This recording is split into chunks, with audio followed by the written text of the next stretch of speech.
Okay, should be working now. Hi everyone. My name is Emily. I'm the Grants and Communications Coordinator at the Community Foundation of Southeastern Alberta. So you might be familiar with Sydney, who is now on maternity leave. So I'll be filling in for her until she returns in about a year, we're thinking. Um, so if we already haven't been introduced, it's very nice to meet you.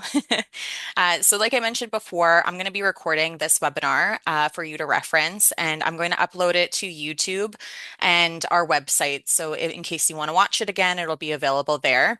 And I will be sending out an email later with the link and our grant. Our grant application. So, just in the spirit of respect, truth, and reciprocity, I just want to acknowledge the many First Nations, Métis, and Inuit peoples who have lived and cared for these lands for generations. So we are grateful for the traditional elders and knowledge keepers who are still with us today and for those who have gone before us. So if you have any questions during the session, please feel free to put them in the chat box and I will answer them to the best of my ability just at the end of the presentation. All right, so here is our agenda for the day. So we're just going to go about what we do at the Community Foundation of Southeastern Alberta, our 2025 granting priorities, just like the administration process, eligibility, application process, and tips. Um, so that's the agenda. All right. So at the Community Foundation, we're built on three different pillars, which is we grow, we give, and we inspire. So we grow by accepting donations from the public and investing them into an endowment. So when a donation is made to the Community Foundation, it's never spent. So you may be wondering, hey, Emily, how how are you able to give grants without spending any donations? So the investment revenue gained from those donations is actually how we're able to give through grants, like the community grants that we're doing this fall and also held in the spring. So, and then finally, we inspire by working with community partners to help highlight the greatest needs across the region and through our publications. So, these findings usually help us determine our granting priorities each year. And yeah, our mission at the Community Foundation is to create meaningful connections between donors and local charities for the permanent benefit of Southeastern Alberta.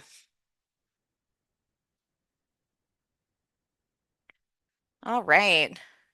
So here is our team at the Community Foundation. So I'm Emily, and I oversee the the grant applications, and I'm here for any questions or concerns. Nikki's not on the call today, but she is our executive director, so she leads our team and reports to our board of directors. She wears many hats, as we all do at the Community Foundation. Rianne is our foundation services coordinator. So I'm sure if you've ever called the foundation or come in, she's probably been your first point of contact. Helen, who is on the call today, is our regional development coordinator. And yeah, she's waving. And she's our main contact for applicants in 40 Mile, Cypress County, Wayanan District, pardon me, the MD of Acadia and special areas. Helen, let me know if I'm missing any.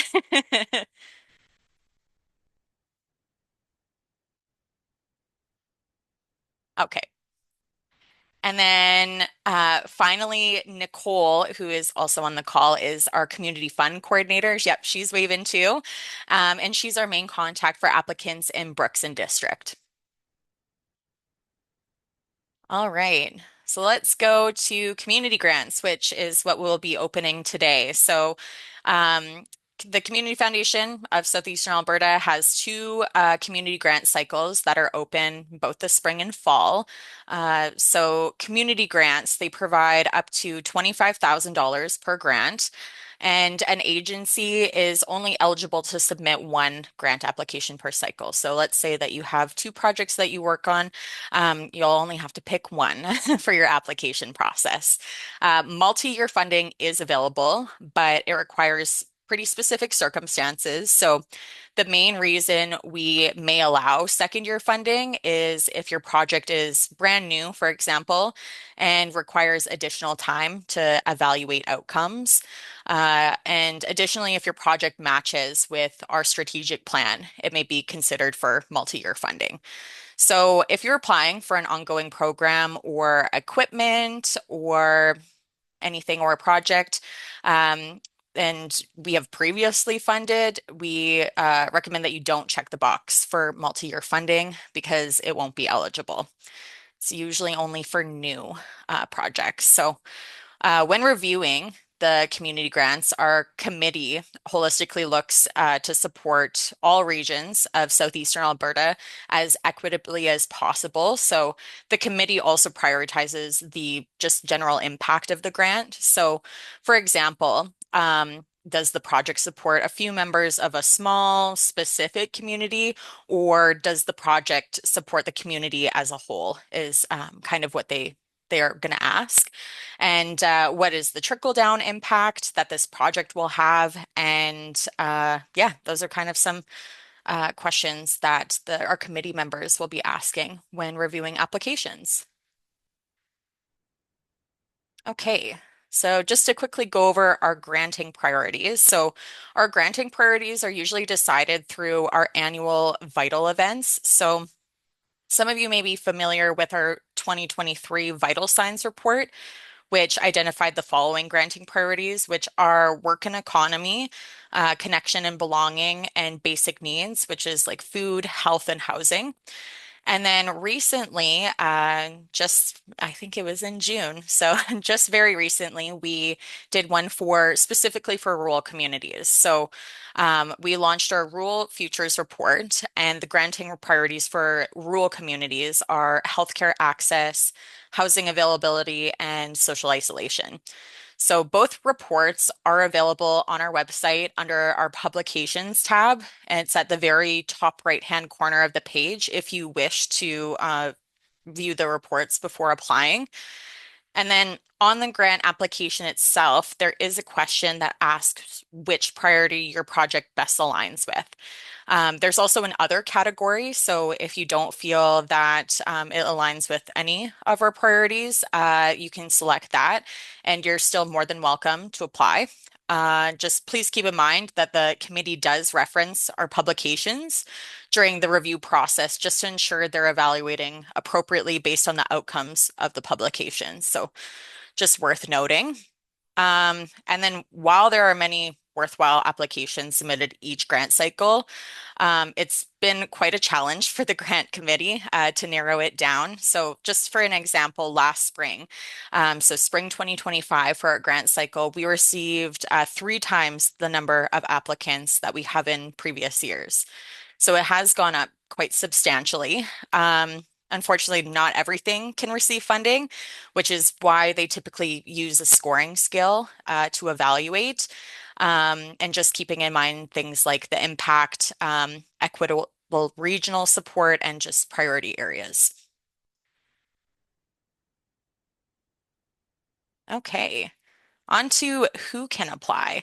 So, qualified donees, such as registered charities with the Canada Revenue Agency, aka CRA, and municipalities and school divisions are eligible to apply.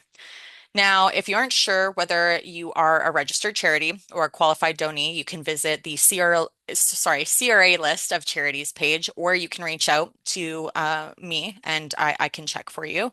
Um, now, if you aren't a qualified donee, you're more than welcome to still apply. Um, so for that, we have two options. You can either partner with a qualified donee through an affiliation process. Just keep in mind, you must find a willing affiliate that makes sense for your specific nonprofit. So it's become increasingly difficult to find affiliates in the last couple of years because of the administration's restraint for the qualified donee and the risk it can pose to them. So just please keep in mind, not every qualified donee you would like to use might be not willing to partner or affiliate. but the CRA actually just recently allowed community foundations to grant to non-qualified donees, so charities that aren't registered with the CRA. So our board actually approved a pilot project as of last fall. So it's only been a year since this has been going on. And so it allows us to grant funds directly to registered nonprofit societies. So we have seen, yeah, just the administration strain that it's trying to find an affiliate. And we obviously want to help smaller nonprofit groups that are applying for grants of $5,000 and less. So if you are a non-qualified donee, such as like a nonprofit or community club, you can still apply for over $5,000 if your project needs it. We'll just need you to find an affiliate for this year and fill out the declaration of affiliation, which is on the application. And again, if you have any questions about it, please feel free to reach out to me, and I'm more than happy to help. So a declaration of affiliation is just a document that connects a qualified donee, such as a charity, municipality, or school division, with the non-qualified donee to receive the funds on behalf of the nonprofit. So they will receive it and essentially fund it to you. Um, in addition to signing the declaration of affiliation, the qualified donee will have to also share their most recent financial statements and a list of board members with their contact information. So that's something to keep in mind. All right. So qualified donee versus non-qualified donee. So when a non-qualified donee, such as a nonprofit society, partners with a qualified donee, like a registered charity, they must demonstrate that the funds were used for the intended charitable activities and also must prove that an active relationship exists between the two. So you would have had to work together at some point instead of, just reaching out.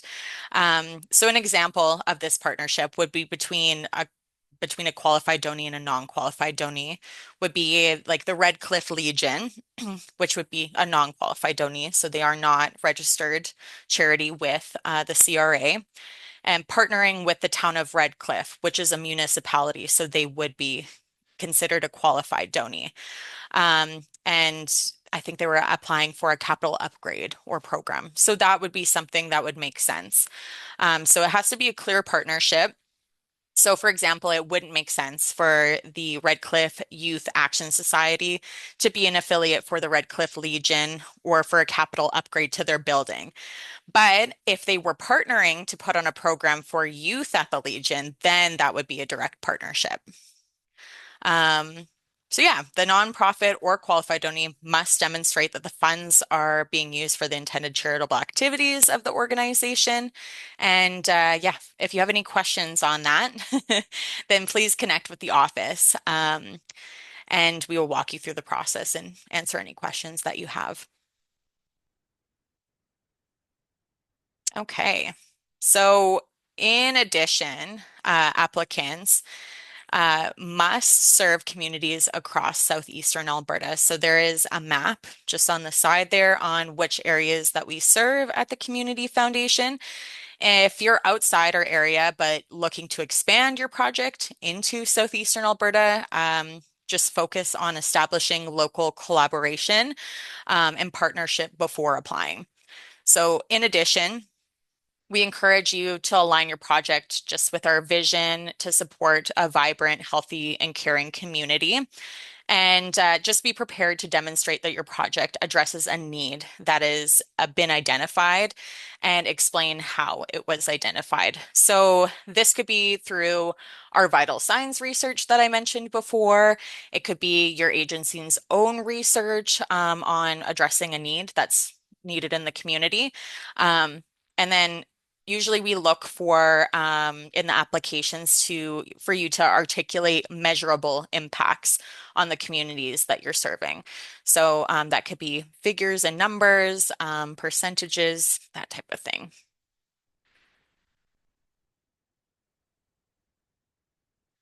All right. So diversity, equity, inclusion. So we provide technology support such as one-on-one instructions for individuals unaccustomed to digital platforms. And then to honor oral practices and to accommodate technical or physical barriers, we will also accept recorded oral applications. So the deadline to conduct an oral application is September 5th, which is noted on there. So if you require any of these accommodations, just please get in touch with our office as soon as possible, and we're more than happy to assist. Um, Ongoing support is also provided throughout the entire process, all the way from the letter of intent to the final report. So if you're approved for funding, please do not hesitate to reach out if there's anything that we can help you out with, because yeah, we're just as excited for you to apply. So we want to help as much as possible.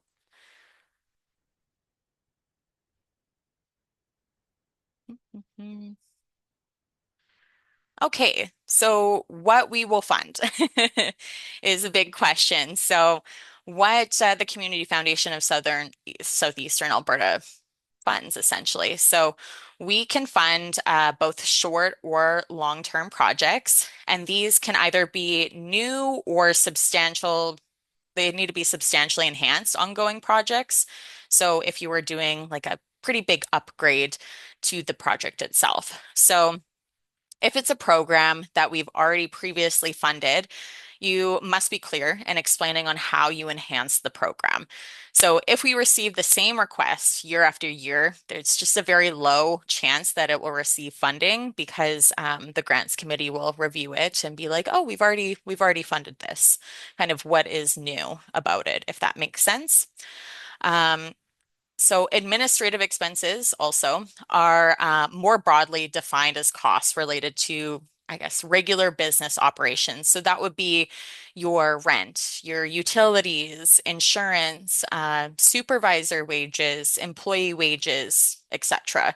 So this can be up to 10% of your grant request. So for example, if you were requesting and received $10,000, the maximum amount that you would be able to use on admin expenses for that project specifically would be $1,000. And then also we have on there capital and equipment-based projects. So they are eligible for up to $10,000. So some examples of that could be include upgraded fencing, like if you needed to replace fencing, if you wanted to build enhancements, if you needed to replace a stove, maybe add computers, AC units, anything kind of like that. So we do fund that just up to $10,000.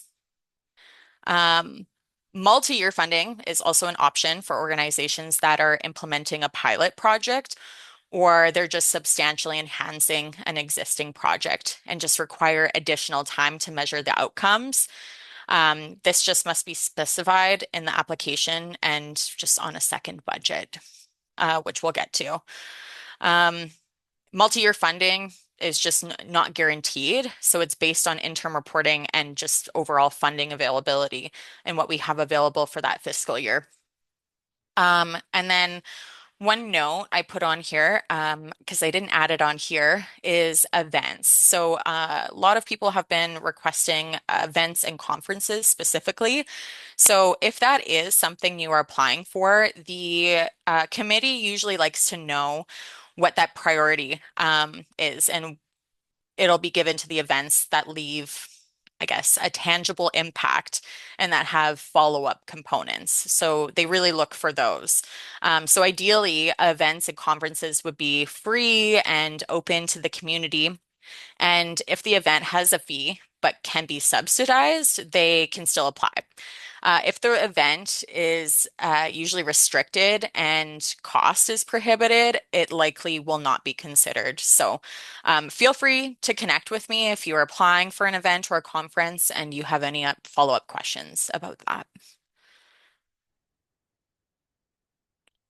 Okay, so what we don't fund. So we don't fund projects outside of Southeastern Alberta. It's okay if the broader organization is headquartered or based out of Southeastern Alberta. That sometimes happens. But the project itself must directly benefit residents in our region. We also don't fund core admin expenses, so something like wages for an employee year after year, or yearly rental for like an office space, etc. Um, we don't do large capital projects, so we define this as like new construction, expansion, renovation, infrastructure, and equipment that's over $10,000. We do not fund playground and recreational structures. So, like, if it would be like a basketball court, a splash park, playground, etc., that would be over $2,500. We don't do retroactive funding. So, even for multi-year grants, you cannot spend the year two budget during year one. Um, and then we don't do requests over $25,000. So this is the maximum amount that we disperse. So if your project, for example, is over that amount, you can still apply for a grant, but just keep in mind that you can only apply up for the $25,000 grant from the Community Foundation. But totally okay if you are getting funding from a different organization and you still want to apply. You'll just have to put that on your budget. So the key thing, I guess, is to understand is that we fund for community benefit and not ideological promotion, I guess. So an example of this would be like a project by a church or a municipality is open and accessible to maybe the broader public. It will probably be eligible. But yeah, so for example, if a church applies for funding to like a free weekly soup kitchen that's open and available to everyone regardless of their faith, then that's totally fine because it meets a community need and doesn't require participants to participate in a religious service. All right. Okay. So before you apply, just make sure to ask yourself, so what type of organization are you? Are you a registered charity or are you a nonprofit? So that would be that question beforehand, but are you a qualified donee or are you considered a non-qualified donee by the CRA? Um, will you need an affiliate? And then if you need clarity on either one of those, just again, please reach out to me and I'm happy to assist. Another question is, does your project align with our mission and vision? And so the ones before where it was, does it create a vibrant, healthy community? And then be prepared to provide your fiscal year financial statement and overall operating budget for the current year. If you don't have a financial statement, just show us maybe what you used to provide your board in last year's financials. And yeah, this is unfortunately a non-negotiable because our board does really want to see these type of financial statements. And yeah, the committee members definitely prioritize that. So yeah, and then just make sure you prepare your project budget. There is a link to that in the grants application. So, and again, if you have any questions about the budget, we'll go over it a little bit too in a couple of slides. Just make sure to reach out.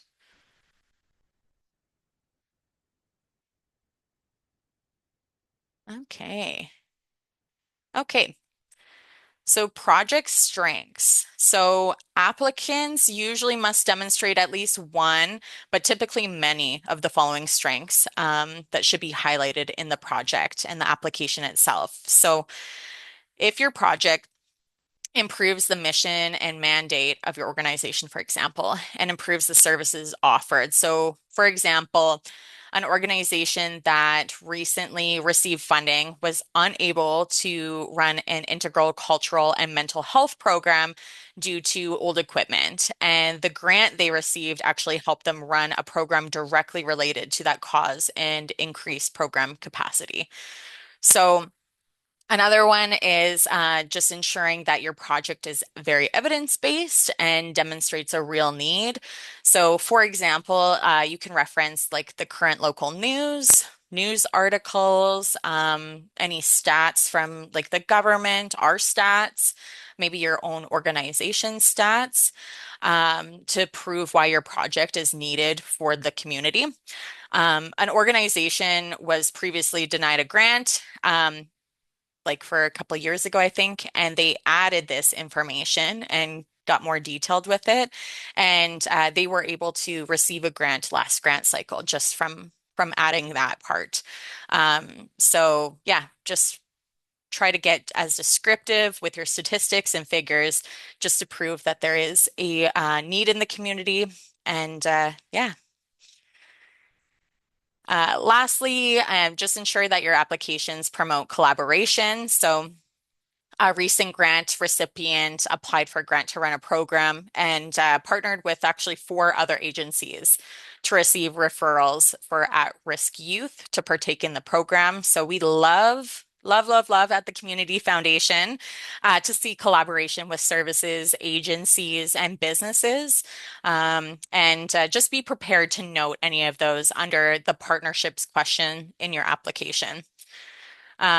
We also appreciate understanding of how your organization will be contributing to the project. So whether it be current staff, additional funds that your organization may have put aside for this project, um, that type of thing, or other ways that your organization shows that they're prioritizing this project and specifically.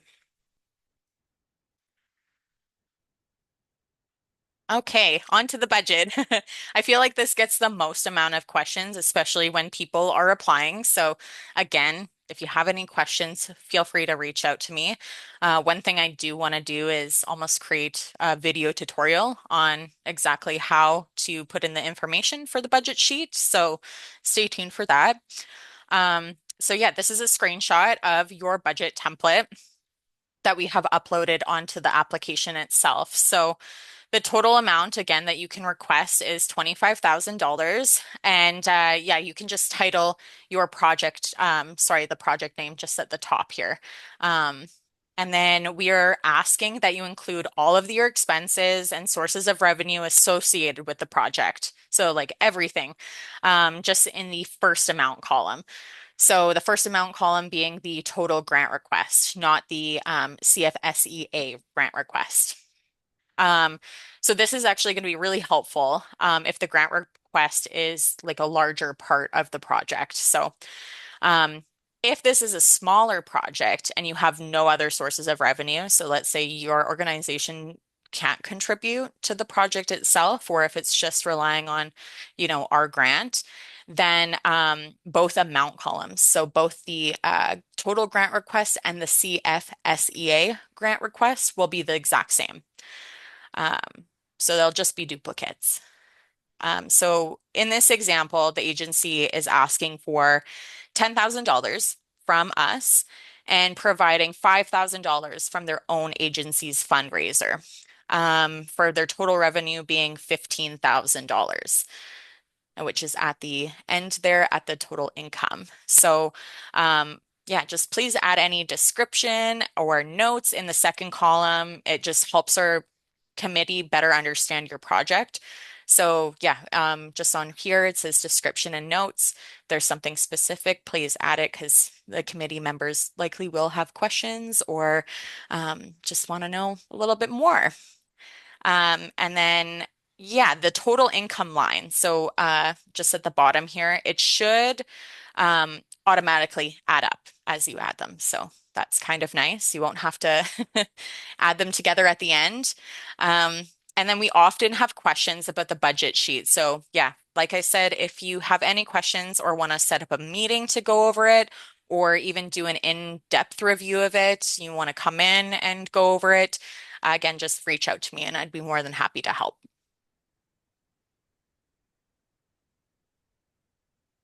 Mhm. Perfect. Okay. So for budget, the expenditures on here. So this is, yeah, the project expenditures section. So it'll just basically explain your program costs and add descriptions in the second column that you see in red here. So in this example, the organization is asking for $4,000 from us for staffing costs and providing an additional $5,000 from their agency, which you can see the difference between the two in the amounts column. Um, there is a note on the administrative expenses row that we will cover up to 10%. So again, these are things like utilities, rent, and supervisor salary, that are directly associated with your project. So the total expenses will add up for you as well. So that will be nice. Won't have to add anything up manually.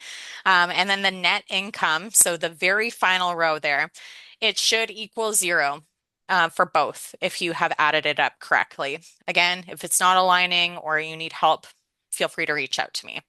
So, because I know that budgets can be tricky, but they are important for our committee just to understand your request correctly. Okay, so completing the application. Oh, hasn't changed over yet. My fault. There we go. I went back, not forward. So yeah, completing the application. So we have a two-step process. So we have our letter of intent and then we have the application process itself. So we require up to 7 days to process your letter of intent and send you the full application. So please don't wait until the day before the deadline to submit your letter of intent.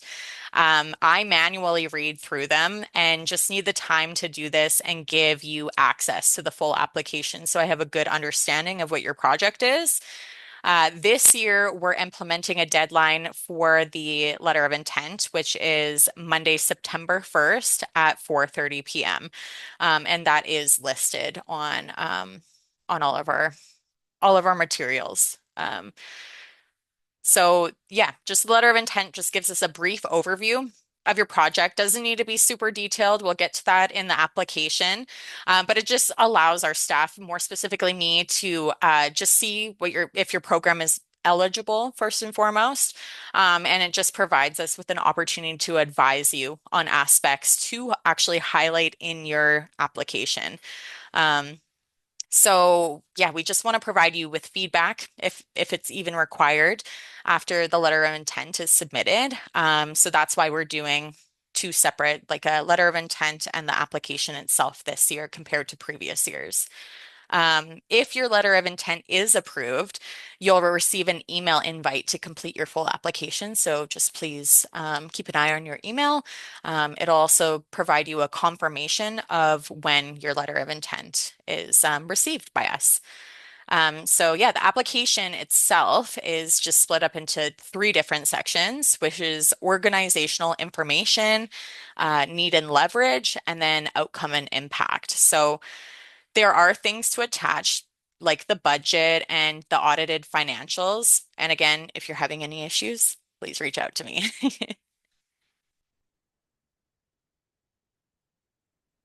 Okay, so our grant portal. I'm not sure. Some of you might be familiar with this, some of you might not. So yeah, we have a link to the grant portal that is on our community grants page on our website. So if you think that you have a profile or think somebody else in your organization has already registered for our grants platform, please don't create a new one. If you're unsure or just not able to log in, just give us a call and we can support you. So uh, if you if you think you forgot your password or somebody did apply in the past and they might not work for the organization anymore, you can pretty easily reset the password just by clicking forgot password. And then if you are a new user and you have never applied with a grant for us, then you can create a new account.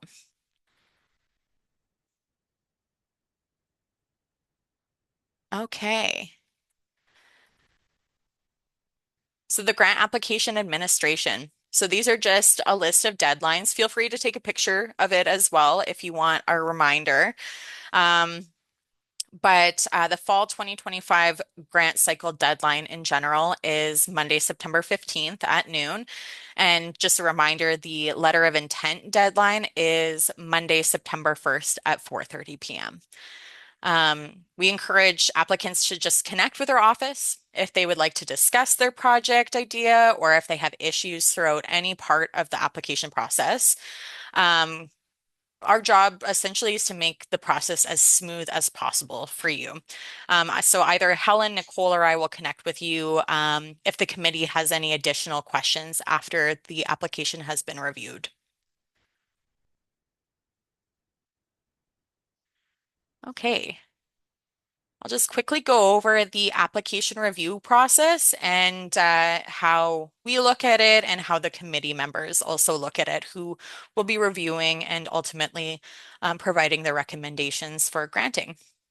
So, if you are applying for a grant and are located in one of our four rural fund areas, so that's either Brooks and District, County of 40 Mile, Cypress County, or Prairie Crocus, your grant will first be reviewed by a local advisory committee, which then makes its recommendations for funding to the grants committee. And that's just making sure basically that the needs are being met specifically in that area. So the local advisory committee are all they all live in the region and they obviously know what needs to be the needs that need to be addressed. Um, so the grants committee reviews just all grants and recommendations and makes a final recommendation for funding to our board of directors. Our grants committee is usually made up of 10 community members. I think it's 10 at this point.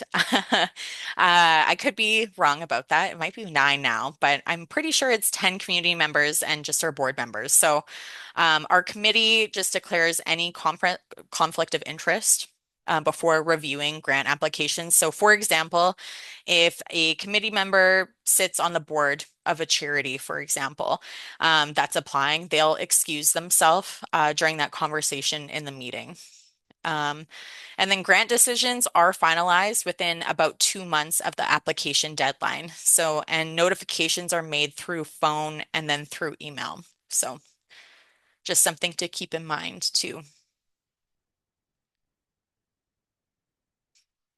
All right. Lastly, just some general tips for submitting your application. So, when it comes time for a committee to evaluate the applications, there are many things they consider. So, just a few tips to help you understand the evaluation process.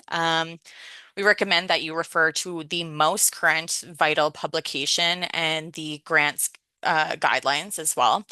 And then we prioritize impact and regional support. So we're looking to make a large impact on our larger region. Um, and then in our application itself, there will be notes just to use bullet point form. Um, some grant writers mentioned not having enough room on some of the questions, but we truly just want bullet point answers. We just want it to get straight to the point. I know it can be a little bit difficult to fit everything that your organization does and that your project is doing, but just try to keep it as simple as possible when it comes to those questions. And they'll be listed when we're requesting bullet point form. Um, I think I mentioned this before, but definitely use numbers to just showcase impact. So, for example, how many people are going to be impacted by your project and organization? How many events per year will use the equipment that we're giving for funding? So just think of that trickle down impact. And then definitely highlight partnerships, as I've mentioned before. So look for community partnerships to just integrate with or funding partners, for example. And then when in doubt, as I've mentioned lots during this, is connect with us. So if you're not sure, definitely connect with us and because we are more than happy to help. And even if you have ideas and you want to brainstorm projects with us, again, please connect with us and we'll definitely hear you out. And that is pretty much it, I'd say.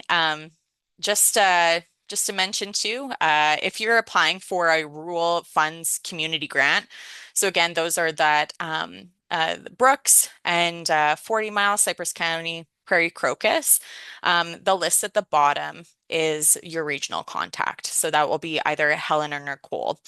And then if you're in Medicine Hat, Redcliffe, or just like in the very general vicinity, then you'll be reaching out to me. So if you're not sure, again, just call or email me and I will point you in the right direction.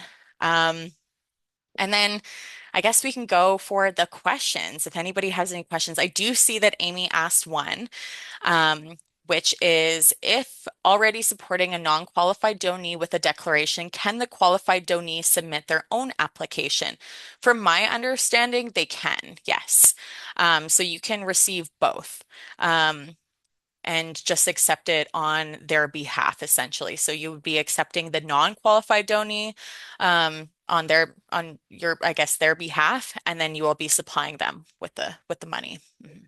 They have to be for two completely different projects, though. They cannot be Yes. for related projects. Yeah. That's a great point, Helen. So they do have to be for two completely separate projects. They cannot be the same project. And then does anyone have any other questions? Do you have an email or phone number to connect with? Oh, I'm so sorry. I forgot to change over my slide. So yes, so here is my email and then our phone number as well. And like I was mentioning, even though I didn't have the slide up, our rural funds community grants, if you are applying for those, the regional contacts are just at the bottom there too. Amy has another question. If a project is delivered in Brooks and Medicine Hat, should two applications be provided? No, so that's not necessary. We'll discuss. Both Nicole and I will review it, and it'll mostly be like the grants committee that'll determine where it's coming from. So either the general community grants fund, or if it's going to be coming out of the rural fund. Feel like it comes out of mostly the same place anyways, but what are your thoughts, Nicole?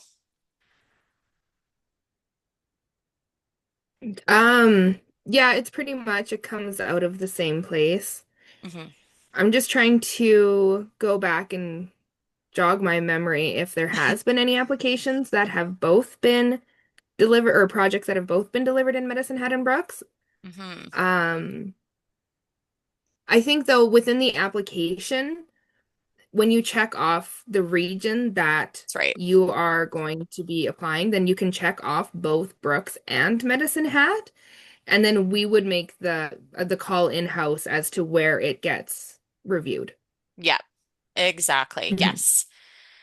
Yeah, that's another good point is that if your project does, if it is like going to be, if it's going to impact more than one region that is listed on like under regional contacts, then you can select multiple. So you don't just have to select one. Um, and then, yeah, we'll discuss with each other.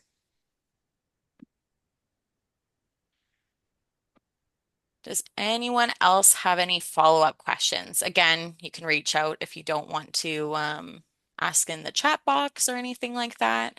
Um, and yeah, we'll be more than happy. I know that you might not have questions now, but as from doing the application, you might have questions. So again, I'm just here, and Nicole and Helen are here to help you out. So, all right, I just want to excellent. say great job. Great job, Emily. Oh, thank you. Yes, it is my first time doing this presentation. So, You but did thank great. you. Yay, thank you. But thank you all for attending. Really appreciate it. And yeah, have a great rest of your day. And the grant application will be opening, I think, in about 15 minutes if it's not already opened yet. So I'm looking forward to reviewing your applications. I know that Helen and Nicole are the same way. We love learning about your projects, and yeah, we're looking forward to it. All right.